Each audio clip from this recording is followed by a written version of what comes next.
kid who made wrong choices, never listened to my parents' voices, and these days I wish that I did now, because the trouble of the cause was pointless, overly hungry. I pushed work all over the country, and if I put that time into the music, now I'd have my own home in the country. So now I'm like, show me a stage, and these bars on an alternate page, because I've opened the old wave in my mind and the change. What is good? It's Bud Pundits back again with another video. We're not doing a strain review today. I'm not got anything in front of me that we're going to review. Instead, I've been sort of saying for a while that I'd start doing these sort of videos where I just jump on the camera and talk about things, you know, not necessarily doing strain reviews. And I've been thinking for a while, sort of, you know, what do I want to talk about? And something's happened relatively recently in the cannabis industry that, you know, some of you might be aware about, some of you might not. But I thought, you know what, let's just jump on, do a quick little video, just sort of talk about it. I'm going to sort of share my thoughts on it a little bit. Obviously, I'm not, you know, completely, you know, educated in the subject or whatever, so I can only say so much.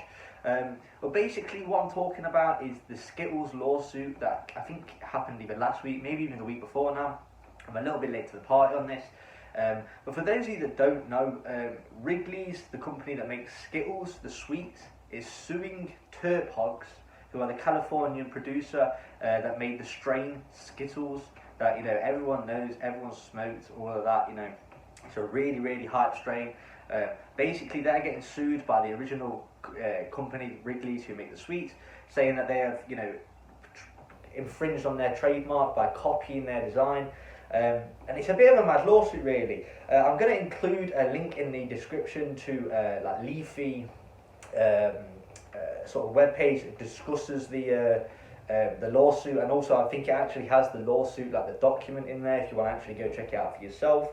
But basically what Wrigley's are saying is that, look, they've took our brand identity in many ways, and they've made ill-gotten gains off it and all this by selling weed, and they even go as far as saying, you know, there's confusion in buyers between, you know, what's actually from Wrigley's and what's Skittles and from Terp Hogs, which is obviously a little bit of bollocks, but I do see where they're coming from in some sort of instances, because, you know, that Skittles, the Skittles strain, it's not just the fact it's called Skittles. I mean, if you look at their branding, everything behind it, it's like, you know, some of the packs that they've done have looked like Skittles packs, and, you know, some of the way they write the Skittles looks very similar to Skittles. They do the little Z with the circle, you know, like you have the Skittles with the S. They do, like, there's a lot of ways that they have blatantly copied the brand in some ways, and blatantly took, you know, made a twist on it anyway. You know, like Skittles has the taste the rainbow is their like tagline, and obviously Terp Hogs with the Skittles put taste the strain, bro. So there's blatantly, you know, huge similarities in them, to the extent that I think, to be honest with you, and again, I'm not a lawyer, I'm just coming here to share my 2 cents on this sort of thing, but I think Terp Hogs are probably going to lose this lawsuit. For any of you that, you know, don't know, this isn't the first big lawsuit that's happened in the cannabis industry centered around the names of a strain. Another big one is the Gorilla Glue lawsuit. Of course, you know, most of you will have smoked Gorilla Glue number 4. That was, I can't remember who bred that, was it? I can't even think off the top of my head who bred that, but they were sued by Gorilla Glue, as in the actual glue company, for naming the strain Gorilla Glue. And that strain, that they lost that lawsuit, and that strain now has to be called like Original Glue when it's sold in like shops or whatever. And if you're getting sold Gorilla Glue now, that'll, I guarantee it's through the black market, because I don't think they can sell Gorilla Glue, as in the weed, in shops anymore because of that Gorilla Glue lawsuit. And I see it going the same way with this Skittles thing. I mean, if anything, it's even worse, because like I say, they've took the tagline, they've took some of the imagery and sort of put their twist on it, but it's still dead similar. So it's a bit of a mad lawsuit, really. And the thing is, I think one of the reasons why this is so interesting is because, you know, Skittles aren't a standalone, as in that Skittles, the strain, isn't a standalone strain that's named after sweets or confectionery, I think the Americans call it. You know, there are tons of strains currently out there, especially in Cali, that are named after different sweets, different, you know, chocolates, all this different stuff that, and you know, it goes further than that as well. I should have really come with some better examples off the top of my head. I can't even think of none off the top of my head like that, but there are loads of examples out there of stuff where people just name it straight after. I mean, if you look at these, you know, in the UK, there's a lot of this happening as well, and obviously in the UK, we have a black market over here. There's no real legal market. You know, a very small number of people have prescriptions. So over in the UK, it's obviously less of an issue at the moment, because it's a lot more difficult to try and sue like a black market company than it is a fully legal company. So I don't think a lot of people in the UK are really paying loads of attention to this at the moment, but they should, because at some point in the next, and again I don't think this is coming anytime soon, but at some point the UK will legalise weed, and when it does, you do not want to be in a position where you're going through to the legal market with strains that are named, blatant copies of stuff, and then getting these sues from these big companies just as you step into the legal market. It's like, you look at Turpogs, when they obviously started off and done all this and made their Skittles, this was a long time ago. I'm not sure they would ever thought, shit, we're going to be sued by fucking Wrigley's over this. But you've got to look ahead like that, because they're looking at all the money you've made using their name. So it's something that I think people really need to consider. And again, I know another brand, and I know there's debate on all this about whether it's UK or whether it's Cali and all this, but Green Trees is another brand that they run a lot of strains that are just blatantly taking inspiration from like UK sweets and stuff like that.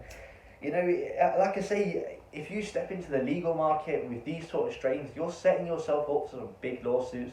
And I think people need to start paying attention to this and what's going on in Cali, even in the UK. And I think especially in Cali, people need to be considering this and just having more creativity with your strain names. This trend of naming stuff after sweets and stuff you might see in like your local fucking grocery store or whatever, or your local shop.